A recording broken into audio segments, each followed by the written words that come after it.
કેવીની class YouTube ચેનલમાં આપ સરે મિત્રોનું હું દિલથી સ્વાગત કરું છું। આજે વિદ્યાર્થી મિત્રો વાત કરવાના છીએ ધોરણ 5માં આપણે ગણિતની જે નવી સ્વાધ્યાયન પોથી આપવામાં આવેલી છે તેમાં પાઠ નંબર મિત્રો 1 છે રાષ્ટ્રીય ફળ કેરી। જે વિદ્યાર્થી મિત્રો તમારી સ્વાધ્યાયન પોથીના ભાગ નંબર 1ના પાના નંબર 36 થી 49 ઉપર તમને મળી જશે, જેનું આપણે આ વિડીયોમાં સચોટ સાચું અને સંપૂર્ણ સોલ્યુશન જોવાના છીએ।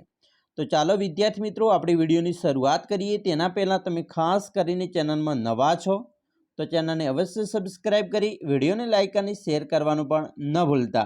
प्रकरण नंबर मित्रों 1 छे राष्ट्रीय फल केरी, जेनी अंदर आपणे मित्रों अध्ययन निष्पत्ति अहींया विषय वस्तुना मुद्दा आपेला छे, जेमां मोटी संख्याओं, मोटी संख्या आधारित व्यवहारु दाखलाओ अने मोटी संख्या आधारित अंदाजित रकम लखवानी छे।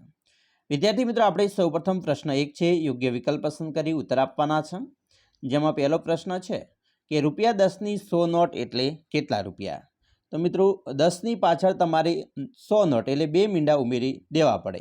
તો અહીંયા 2 મીંડા ઉમેરીએ તો આપણો જવાબ આવે છે 1000 એટલે કે રૂપિયા 1000 થાય। બીજું 100 વખત 1000 એટલે કેટલા રૂપિયા। 100 છે અને એની પાછળ 1000 પાછળ જેટલા મીંડા આવે તેટલા ઉમેરો એટલે અહીંયા મિત્રો જે જવાબ આવે છે તે થાય છે સી 1 લાખ। 3 સવારે ઉગતો સૂર્ય અને તમારા ઘરની વચ્ચે આવતા મિત્રોના ઘર તમારી કઈ દિશામાં આવેલા કહેવાય। તો મિત્રો સવારે ઉગતા સૂર્ય, તો ઉગતો સૂર્ય કઈ દિશામાં હોય? પૂર્વમાં, બરાબર। તો પૂર્વ દિશામાં બધા જ ઘર કહેવાય, બરાબર। 4 સાંજે આથમતો સૂર્ય જોતા સમયે તમારી ડાબી બાજુએ રહેલા સ્થળો કઈ દિશામાં આવેલા કહેવાય। तो मित्रों साजे आथमतो सूर्य जोता तमारी डाबी बाजुनी वात करी छे। हवे तमे मोढुं मित्रों सूर्यनी आथमती पश्चिम दिशा तरफ राखो तो तमारो डाबो हाथ दक्षिण दिशा तरफ आवशे એટલે કે દક્ષિણ દિશા તરફ કહેવાય। 5 સાયકલ પર 1 કલાકમાં અંદાજે 6 કિલોમીટર જેટલું અંતર કાપાય તો 9 કિલોમીટર અંતર કાપવા માટે અંદાજે કેટલો સમય લાગશે। મિત્રો સાયકલ પર 1 કલાકના 6 કિલોમીટર એવા 9 કિલોમીટર અંતર કાપવું છે तो કેટલું અંતર જોઈએ? તો મિત્રો 1 કલાકમાં 60 મિનિટ હોય, બરાબર। હવે 90 માંથી 60 બાદ કરી એટલે 30 મિનિટ રહી, તો 60 મિત્રો અહીંયા સોરી 9 માંથી 6 બાદ કરીએ એટલે 3 બાકી રહ્યા। હવે 6 ના અડધા 3 એટલે અહીંયા 60 ની અડધી 30 મિનિટ એટલે 30 અહીંયા ઉમેરી દઈએ તો આપણો જવાબ આવશે તે છે સી 90 એટલે કે 60 ને 30 90 મિનિટ સમય લાગે। 6 10 વખત 1 लाख एटले केटला रुपया थाय। तो मित्रों 10 वखत 1 लाख एटले 10 लाख थाय। तेवी रीते 7 तमारा जिल्लामां अंदाजित 5 लाख वाहनों होय तेमांथी 5मा भाग जेटली संख्या कारनी होय तो कारनी संख्या केटली? तो एनी संख्या थाय 1 लाख। 8 9999 थी 1099 बाद करता परिणाम शुं मळे? मित्रों 9999 मांथी 1099 बाद करीए तो परिणाम 8900 મળે। પછી ખાલી જગ્યા પૂર્ણ કરવાની છે કે ભાઈ પહેલું છે તમારા એક પાકા મિત્રનું નામ, તો કે ભાઈ ધારો કે આપણે સત્યમ લઈ લીધું, સત્યમ છે તો કે તેનું વજન કેટલું? તો 25 કિલોગ્રામ। તેના જેટલા વજન 10 બાળકોનું એકસાથે વજન કેટલું થાય? તો 25 કિલોગ્રામ ગુણ્યા 10 કરીએ તો 250 કિલોગ્રામ વજન થાય। તેવી રીતે 10 તમારા શિક્ષકનું વર્ગ શિક્ષકનું વજન કેટલા કિલોગ્રામ? તો કે ભાઈ 56 કિલોગ્રામ। तो वर्ग शिक्षकना जेटलू वजन धरावता 10 माणसों वजन केटलू? तो 56 गुण्या 10 तो 560 मित्रों थशे अहींया, बराबर। 56 गुण्या 10 करिए तो 560 किलोग्राम थाय। तेवी रीते 11मुं छे 10 माणसना वजन करता 10 माणसनुं वजन वधु के ओछुं केटलुं थाय? तो मित्रों 10 माणसनुं वजन वधु थाय। बाळकोना वजन करता माणसोनुं, तो बराबर माणसोनुं वधारे थाय, बाळकोनुं वजन ओछुं होय। 12 100 वखत 1 लाख एटले? तो मित्रों अहींया आपणी रकम गणी लीए 1 एकम दशक 100 1000 10,000 लाख 10 लाख अने करोड़। तो 100 वखत 1 लाख एटले 1 करोड़ थाय। 13 गुजरातनी हालनी अंदाजित वस्ती केटली हशे? तो मित्रों 6.50 करोड़ अंदाजित वस्ती छे। हवे आपणे प्रश्न 2 नीचेना वचनों वांचन करो अने उत्तर आपो। मित्रों अहींया छे कि भाई अनिता एक दिवस पोतानी माता साथे शाक मार्केट में जाय छे, ज्यां गीता बहेन 40 રૂપિયાના किलोग्राम टामेटा अने 30 રૂપિયાના किलोग्राम डूंगळी वेचे छे। तो अनिल भाई मेथीनी भाजी ₹8 ની किलोग्राम एवी बूमो पाड़ीने ग्राहकने बोलावे छे। તેની બહેનપણીની મમ્મી આરતીબહેનને મિત્રો રૂપિયા 15ના 250 ગ્રામ લીંબુ ખરીદતા જુએ છે. હવે એક ટેમ્પો રિક્ષામાં મોટા સમાન કદના રૂપિયા 25 પ્રતિ નંગ તરબૂચ પણ વેચતા હતા. ચાલો હવે આપણે અહીંયા પ્રશ્નો છે એના જવાબ આપવાના છે. 14મું છે, આરતીબહેને લીંબુ સાથે 2 કિલોગ્રામ ડુંગળી અને 3 કિલોગ્રામ ટામેટાની ખરીદી કરી હોય તો આરતીબહેને કુલ કેટલા રૂપિયાની ખરીદી કરી તે આપણે જવાબ લખવાનો છે. તો અહીંયા મિત્રો 2 કિલોગ્રામ ડુંગળીના ભાવ થશે 2 × 30 એટલે 60 રૂપિયા. 3 કિલોગ્રામ ટમેટાના ભાવ થાય 3 × 40 એટલે 120 રૂપિયા. હવે કુલ 60 પછી 120 એટલે કે જવાબ આવે 180 રૂપિયાની ખરીદી કરી કહેવાય. તેવી રીતે 15મું છે, અનિલભાઈ આખા દિવસમાં રૂપિયા 888નો વેપાર કરે છે તો તેમણે કેટલા કિલોગ્રામ મેથીની ભાજી વેચી? હવે 888નો વેપાર અને ભાગ્યા રૂપિયા 8ની કિલોગ્રામ ભાવે વેચે છે તો 888 ભાગ્યા 8 કરીએ તો 111 કિલોગ્રામ મેથી છે એની ભાજી વેચી કહેવાય. પછી 16મું છે, ટેમ્પો રિક્ષામાં અંદાજે 400 નંગ તરબૂચ હોય તો તમામ તરબૂચની કિંમત કેટલી થાય? મિત્રો એક નંગ તરબૂચની કિંમત 2500 રૂપિયા. 400 નંગ તરબૂચ ગુણ્યા 2500 નહીં પરંતુ 25 રૂપિયા, તો 400 નંગ તરબૂચ ગુણ્યા 25 રૂપિયાના ભાવે ગણીએ તો 8000 રૂપિયા થાય. હવે બરાબર, તો અહીંયા મિત્રો 8000 વત્તા 4000 તો 12000, તો તમામ તરબૂચની કિંમત છે એ 12000 રૂપિયા થઈ કહેવાય. બરાબર. 17મું છે, અનિતાના મમ્મી 500 ગ્રામ ટમેટા, 2 કિલોગ્રામ ડુંગળી અને 500 ગ્રામ લીંબુ અને 1 તરબૂચ ખરીદે છે તો કુલ કેટલા રૂપિયા ખર્ચ થયો? તો મિત્રો 500 ગ્રામ ટમેટાના 40 રૂપિયા કિલોના છે તો 20 રૂપિયા થયા 500ના. 2 કિલોગ્રામ ડુંગળીના કિલોગ્રામના 30 એટલે 60 રૂપિયા 2 કિલોગ્રામના થયા. 500 ગ્રામના લીંબુના 30 અને 1 તરબૂચનો 25 રૂપિયા, તો આમ 135 રૂપિયાના ખર્ચ કર્યો કહેવાય. હવે સૂચના મુજબ જવાબ આપવાના છે. એક માચિસ બોક્સમાં 30 નંગ દિવાસળી હોય તેવા માચિસ બોક્સ તમારા વર્ગમાં દર્શાવી તમામ વિદ્યાર્થીઓને આપવામાં આવે છે. તમામ બાળકો તે ખોલી દિવાસળીઓનો એક ટેબલ પર ઢગલો કરે છે. તે ઢગલામાંથી 10 - 10 નંગની કેટલી ઢગલી કરી શકાય? નોંધ, તમારા વર્ગમાં અંદાજિત વિદ્યાર્થીઓની અંદાજિત સંખ્યા લઈ શકો છો. તો અહીંયા મિત્રો કુલ દિવાસળીની સંખ્યા તો ભાઈ 30 × 10 એટલે કે 300 સંખ્યા થઈ. તો 300 દિવાસળી ભાગ્યા 10 નંગની ઢગલી કરીએ તો 300 ભાગ્યા 10 કરીએ તો 30 ઢગલી કરી કહેવાય. 19, ચીકુવાડીમાંથી દર અઠવાડિયે નિયમિત રીતે જો 10 કિલોગ્રામના 20 બોક્સ ભરાય છે. જો ચીકુની સિઝન 2 માસ ચાલે તો આ સિઝન દરમિયાન અંદાજિત કેટલા કિલોગ્રામ ચીકુ મળશે અને કુલ કેટલા બોક્સ થશે? તો મિત્રો એક અઠવાડિયાનું ઉત્પાદન તો કે ભાઈ 10 × 20 બોક્સ તો અહીંયા 200 કિલોગ્રામ થયા. 2 માસ એટલે કે 8 અઠવાડિયાનું ઉત્પાદન તો 200 કિલોગ્રામ × 8 એટલે કે 1600 કિલોગ્રામ ચીકુ મળ્યા કહેવાય. હવે 10 કિલોગ્રામનો એક બોક્સ તો અહીંયા 1600 કિલોગ્રામ ભાગ્યા 10 કરીએ તો 160 બોક્સ ભરાશે.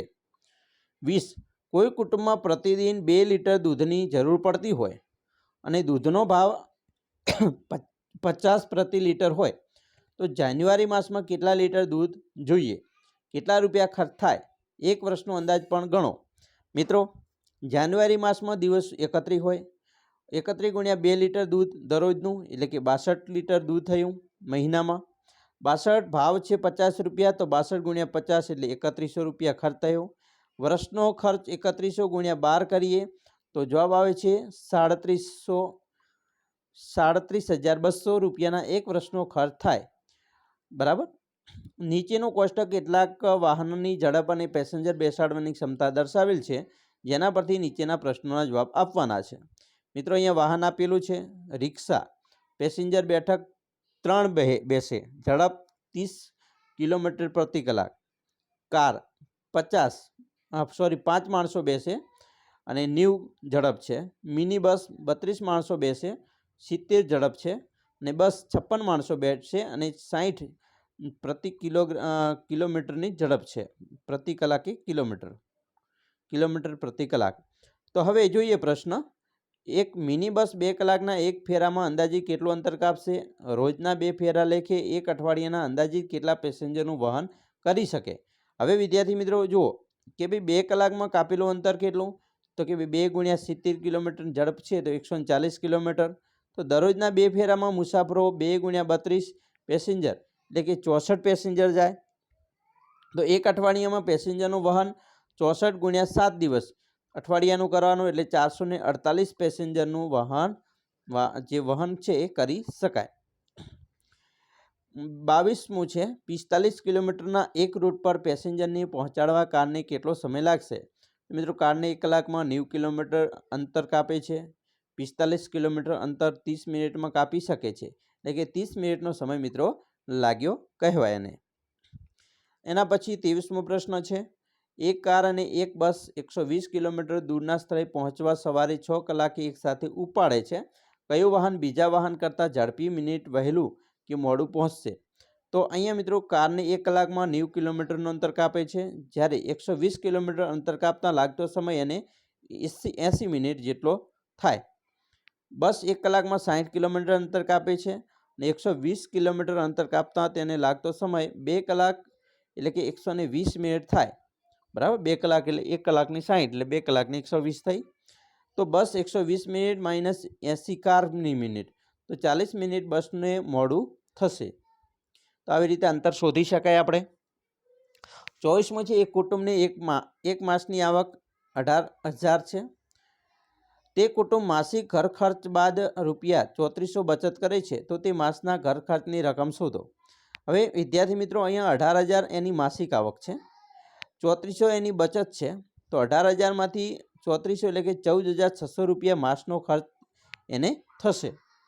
25 એક ગામની વસ્તી 5800ની છે, જેમાં 18 વર્ષથી નાના બાળકો 1412 અને 60 વર્ષથી મોટા વડીલો 1860 છે. તો 18 થી 60 વર્ષની ઉંમરવાળી કેટલી વ્યક્તિઓ હશે? તો મિત્રો અહીંયા જોઈએ કે ભાઈ સૌપ્રથમ તો 18 વર્ષથી નાના કેટલા? તો કે 1412. 60 વર્ષથી મોટા કેટલા? તો 1860. બંનેનો સરવાળો કેટલો થયો? તો 3272. 5800 ગામની વસ્તી છે, 3272ની વસ્તીમાં કાઢી નાખીએ તો 2528 વ્યક્તિઓ છે 18 ને 60 વર્ષની ઉંમરવાળી હશે એવો આપણે લગાવી શકીએ. બરાબર હિસાબ. ચોથું છે નીચેના ફકરાનું વાંચન કરો અને ઉત્તર લખો. મિત્રો ધોરણ 5ના વર્ગ શિક્ષકે 20 બાળકો માટે એક ફરજિયાત વર્ગ બચત બેંક શરૂ કરે છે. દર શનિવારે તમામ બાળકો નિયમિત રીતે 10 રૂપિયા બચાવી જમા કરે છે. આ બચત કાર્ય 1 વર્ષના અંદાજિત પર અઠવાડિયા સુધી નિયમિત રીતે ચાલે છે. તો એક પ્રશ્ન છે કે આ વર્ગમાં પ્રત્યેક અઠવાડિયે કેટલા રૂપિયા એકઠા થશે? તો મિત્રો પ્રત્યેક અઠવાડિયે એટલે કે બચત કેટલી થઈ તમે જોશો અહીંયા. બરાબર, તો આપણી જે બચત છે એ 20 બાળકોની 10 રૂપિયા લેખે એટલે કે કેટલી થશે? 200 રૂપિયા બચત થશે. બરાબર, અઠવાડિયાના મિત્રો એ દર શનિવારે ઉઘરાવે છે 10 રૂપિયા, તો 20 ગુણ્યા 10 કરીએ તો 200 રૂપિયાની બચત થશે. હવે 27મું છે વર્ષમાં કેટલા રૂપિયા એકઠા થયા? તો 200 ગુણ્યા 12 કરો. બરાબર ને, તો 10,400 રૂપિયા થયા. 28 રાધાને શાળા પ્રવાસમાં મોકલવા માટે 500ની લોન વર્ગ બચત બેંક આપે છે. જો રાધા દર અઠવાડિયે ₹50 પરત આપે તો તે કેટલા અઠવાડિયામાં નાણાં પરત કરી શકે? તો મિત્રો 500ની લોન વર્ગ બચત આપે છે ભાગ્યા 50 દર અઠવાડિયે પરત આપે તો 10 અઠવાડિયામાં બધા નાણાં એની પરત થઈ જાય. 29મું છે 1 વર્ષ બાદ દરેક બાળક માટે ₹150ના બૂટ અને 50ના 2 જોડી મોજા ખરીદવાનું નક્કી કરવામાં આવે છે. તો આ ખરીદી બાદ આ બેંક પાસે કેટલી રકમ બાકી રહેશે? તો અહીંયા વિદ્યાર્થી મિત્રો 150ના બૂટ એટલે કે 20 બાળકો છે તો 20 ગુણ્યા એના બાળકો કરવાના એટલે 3000 બૂટના રૂપિયા થયા. 50ના 2 જોડી મોજા એ પણ 20 બાળકોને આપવાના છે તો 1000 રૂપિયા મોજાના થયા. તો 3000 વત્તા 1000 એટલે 4000 થયા. તો બેંકની બચત 50 ગુણ્યા 10 ગુણ્યા 20 એટલે કે 10,400 માઇનસ 4000 રૂપિયા ખર્ચ તો 6,400 રૂપિયા બેંક પાસે છે એ કેટલી રકમ બાકી રહેશે. બરાબર, ચાલો આગળ જોઈશું. 5મો પ્રશ્ન છે નીચેના વાક્યો વાંચી ઉત્તર લખો. પહેલું છે વર્ગ બચત બેંકના બાળકો વર્ગ ઉદ્યોગ શરૂ કરવાનું નક્કી કરે છે. આ ઉદ્યોગમાં તે મસાલેદાર ફણગાવેલા કઠોળનું વેચાણ કરવાનું નક્કી કરે છે. તો આ કામ માટે કાયમી જરૂર વસ્તુઓની કિંમત નીચે કોષ્ટકમાં આપેલ છે. જો અહીંયા 30મો પ્રશ્ન છે કે 30 એક જ વાર કરવાના આ ખર્ચની ગણતરી કરી કોષ્ટક પૂર્ણ કરો. બરાબર. જેમ કે તપેલા તો 250 રૂપિયા ભાવ છે, તો 250ની સંખ્યા 4 ગુણ્યા કરી નાખીએ તો 25 ચોક 100 અને એક મીંડું મૂકી દઈએ તો 1000 ખર્ચ થયો. કાપડ પીસ 1 ચોરસ મીટરના 50 રૂપિયા છે, તો 10ની સંખ્યામાં ગણીએ તો 50 ગુણ્યા 10 તો 500 થયા. ચમચો 25 રૂપિયાનો છે, 4 ચમચા ખરીદીએ તો 100 રૂપિયાના થયા. તો ઉદ્યોગ શરૂ કરવાનો કુલ ખર્ચ કેટલો થશે? આનો સરવાળો કરીએ તો 1600 રૂપિયા થાય. તો અલગ અલગ કઠોળ એક દિવસ માટે તપેલીમાં પાણીમાં પલાળવામાં આવે છે. બીજા અને ત્રીજા દિવસે કાપડના ભીના ટુકડામાં બાંધી રાખી મૂકવામાં આવે છે. સામાન્ય રીતે ચોથા દિવસે ફણગાવેલા કઠોળને મિક્સ કરી મીઠું, મરચું, ચાટ મસાલો, લીંબુ પાણી વગેરે ભેળવી વેચાણ માટે તૈયાર કરવામાં આવે છે. તો આ તૈયાર માલ અંદાજિત 50 ગ્રામના માપમાં 50 કાગળના કપમાં ભરી વેચે છે. 31મું છે નિયમિત રીતે થતા ખર્ચની ગણતરી કરી કોષ્ટક પૂર્ણ કરો. મિત્રો અહીંયા છે દરરોજ જરૂરી વસ્તુ. પહેલો દિન 1 કિલોગ્રામ ચણા તો 120ના, 1 કિલોગ્રામ મઠ 60ના, 1 કિલોગ્રામ મગ 70ના, તો કુલ ખર્ચ તો 250 થયો. સરવાળો કરવાનો છે. અંતિમ દિવસમાં પણ મિત્રો આવી રીતે છે, એનો સરવાળો કરવાનો છે. 150 થયા અને આ બંનેનો સરવાળો 400 થશે. બરાબર. 32મું છે જો ફણગાવેલ કઠોળનું વજન 1.5 ગણું થઈ જતું હોય તો તૈયાર થયેલ કઠોળનું અંદાજિત વજન શોધો. તો મિત્રો ફણગાવેલ કઠોળનું વજન 3 કિલોગ્રામ છે, તો 1 કિલોગ્રામ ચણા, મઠ અને મગ, તો આમ 3 કિલોગ્રામ કુલ કઠોળ જરૂરી છે.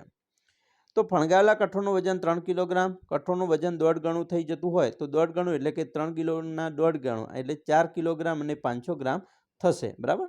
3ના અડધા પ્લસ કરી નાખો, 1.5 કિલો 3માં ઉમેરીએ તો 4 500 થાય. 33 રિસેસમાં બાળકોને 1 કપ 10ના ભાવે વેચતા 50 કપ વેચાણ થાય તો કેટલો અંદાજિત નફો થાય? તો મિત્રો અહીંયા કુલ ખર્ચ 400 રૂપિયા છે, તો આવક 50 તો ગુણ્યા 10 એટલે કે 500 થઈ. તો નફો આવક માઇનસ ખર્ચ એટલે કે 500માંથી 400 રૂપિયા કાઢીએ તો 100 રૂપિયા નફો થાય. 34મું છે આ વર્ગ ઉદ્યોગ અઠવાડિયાના 3 દિવસ માટે ઉપર મુજબનું નિયમિત વેચાણ કરે તો કુલ કેટલા નફો થાય? 1 મહિનાનો અંદાજિત નફો ગણો. તો અહીંયા મિત્રો તમે જોશો કે 1 દિવસનો નફો 100, 3 દિવસનો નફો 100 ગુણ્યા 3 300, તો 1 મહિનાનો નફો કેટલો થયો? તો 30 ગુણ્યા 100 એટલે કે 3000 રૂપિયા થાય. ચાલો આગળ જોઈશું. 35 એક વર્ષના અંતે ઉપર મુજબ કાર્ય કરી આ વર્ગમાં ઉદ્યોગમાં થતું અંદાજિત કુલ રોકાણ અને અંદાજિત કુલ નફો શોધો. તો વર્ષનું અંદાજિત રોકાણ આપણે આગળ જોયું તેવી રીતે 14600 થાય. તો નફો કેટલો બેસે છે? 36500. બરાબર. ચાલો આગળ જોઈશું. અધ્યયન નિષ્પત્તિના પ્રશ્નો છે. પ્રશ્ન 1 યોગ્ય વિકલ્પ પસંદ કરવાનો છે. પહેલું છે 99990માંથી 9999 બાદ કરીએ તો પરિણામ મળે છે 89991. બીજું, સવારે ઉગતા સૂર્ય જોતા સમય તમારી ડાબી બાજુ કઈ દિશા તરફ આવશે? તો ઉત્તર તરફ આવે છે. તમે જોજો એકવાર. ત્રીજું, 100 રૂપિયાનું 1000 નોટ એટલે તો 1 લાખ રૂપિયા થાય.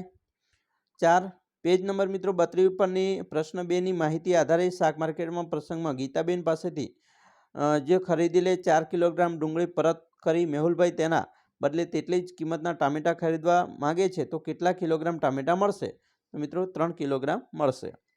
5 એક શહેરની વસ્તી 6 લાખ છે તો તેમાં પુરુષ અને સ્ત્રીનું પ્રમાણ સમાન છે તો શહેરમાં સ્ત્રીઓની સંખ્યા કેટલી? તો એમાં મિત્રો આવશે 3 લાખ.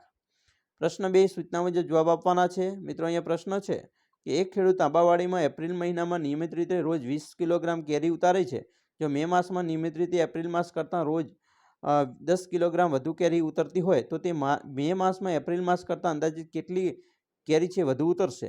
એનો જવાબ મિત્રો આપણે અહીંયા આપેલો છે. બરાબર. તો આવી રીતે તમારે પણ લખવાનો છે. 330 કિલોગ્રામ કેરી મે માસમાં વધારે ઉતરશે. બરાબર. સમજૂતી સાથે લખેલ છે. 7મું છે એક મોટરસાયકલ મિત્રો 40 કિલોગ્રામની ઝડપે ગતિ કરે છે તો આ ઝડપે તે 2 કલાકમાં કેટલું અંતર કાપશે? 100 કિલોગ્રામ અંતર કાપવા માટે તેનો કેટલો સમય લાગશે? તો અહીંયા પણ મિત્રો યોગ્ય સૂત્ર મારીને દાખલો ગણેલો છે. બરાબર. આવી રીતે તમારે પણ ગણવાનો છે. તો 2 કલાક ને 30 મિનિટનો સમય લાગશે. 8 પતિ પત્ની બંનેની એક માસની આવક અનુક્રમે 18,000 અને 12,000 છે. તેઓ માસિક ઘર ખર્ચ બાદ કરતાં 7400 રૂપિયા છે બચત કરે છે તો આ માસની કુટુંબની ઘર ખર્ચની રકમ શોધો. આનો નાનો મિત્રો સરવાળો કરીએ તો 30,000 રૂપિયા થાય. 18,000 ને 12,000 30 અને 30,000માંથી આની જે રકમ છે બરાબર 7400 બચત થાય છે, તો 30,000માંથી 74 બાદ કરીએ તો 22,600 ઘર ખર્ચ થાય. 9. એક સ્ટેડિયમમાં મિત્રો કુલ 40,000 સીટ છે, જે પૈકીની અડધી સીટ લાલ રંગની છે. આ કુલ સીટો પૈકી ચોથા ભાગની સીટ પીળા રંગની છે. જો અડધી એટલે 20,000 લાલ, પછી પીળા રંગની ચોથા ભાગની અને ચોથા ભાગની પીળા રંગની એટલે 10,000ની. તો લાલ અને પીળા રંગની કુલ સીટો કેટલી? તો 30,000 થાય. બરાબર, અહીંયા આપણો જવાબ આવશે. બરાબર, તો 30,000 કુલ થશે. 10. 18,000ની લોન ભરપાઈ કરવા માટે દર માસે ₹1,560 હપ્તા ભરાઈ ગયા હોય તો કેટલી રકમ બાકી હશે? મિત્રો 7500 રકમ બાકી હશે. બરાબર, 15 × 7 કરીએ તો 10,500 અને 18માંથી 10,500 બાદ કરીએ તો 7,500 બાકી હશે રકમ. વિદ્યાર્થી મિત્રો, આ હતું તમારું પાઠ નંબર જે 1 છે. બરાબર, રાષ્ટ્રીય ફળ કેરી, આનું સંપૂર્ણ સોલ્યુશન જોયું. અમે આશા રાખીએ છીએ તમને આપણો આ વિડીયો ખૂબ જ ગમ્યો હશે. અને વિડીયો ગમ્યો હોય તો મિત્રો લાઇક, શેર અને સબસ્ક્રાઈબ કરવાનું પણ ન ભૂલતા.